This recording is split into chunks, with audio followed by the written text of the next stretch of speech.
एक समय की बात है। एक गांव में रमेश नाम का एक दूधवाला रहता था। वह अपने लालची स्वभाव के लिए जाना जाता था।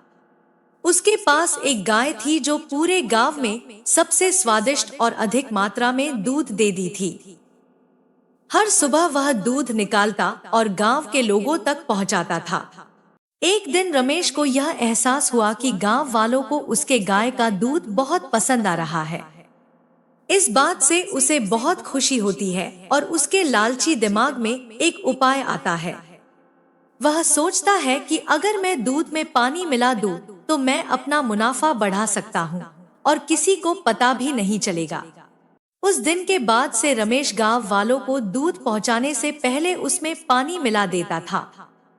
उसे लगने लगा था कि वह बहुत चालाक हो गया है और उसके इस काम के बारे में किसी को नहीं पता चलेगा। फिर भी गांव वालों को दूध के स्वाद में बदलाव नजर आता है, क्योंकि उसका स्वाद अब पहले जैसा नहीं था। जल्द ही रमेश के दूध में पानी मिलाने की खबर पूरे गांव में फैल जाती है।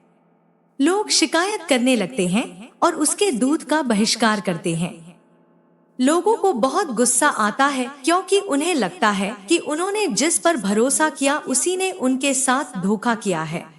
रमेश के गलत काम की वजह से उसका धंधा नीचे गिरने लगता है। उसे अपनी गलती का एहसास होता है, लेकिन अब बहुत देर हो चुकी थी।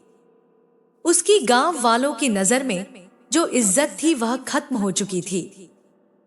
गांव वाले अब उस पर भरोसा नहीं कर सकते थे और उसका दूध लेने से मना करने लगे। अपने किए पर शर्मिंदा होकर रमेश ने फैसला किया कि वह अपने काम करने के तरीके बदलेगा। उसने कसम खा ली कि वह एक ईमानदार व्यापारी बनेगा और गांव वालों का भरोसा वापस जीतेगा। रमेश ने फिर से गांव वालों को शुद्ध और बिना मिलावट के दूध देना शुरू कर दिया। धीरे धीरे गांव वालों को रमेश के काम करने के तरीके में बदलाव नजर आया और उसकी तारीफ करने लगे। उन्होंने उसे माफ कर दिया और फिर से उससे दूध लेना शुरू कर दिया। रमेश ने ईमानदारी के महत्व और लालच के परिणामों के बारे में एक जरूरी सबक सीखा। उस दिन के बाद से रमेश एक ईमानदार दूधवाले के नाम से जाना जाने लगा। उसे उसकी खोई हुई इज्जत और गांव वालों का भरोसा वापस मिल गया। उसका धंधा फिर से चलने लगा। उसे समझ आ गया कि असली सफलता ईमानदार होने और ईमानदारी से दूसरों की सेवा करने से आती है। लालच से अस्थायी लाभ हो सकता है, लेकिन यह अंततः भरोसे को खत्म कर देता है। हालांकि ईमानदारी और निष्ठा लंबे समय तक चलने वाली सफलता और सम्मान की कुंजी है।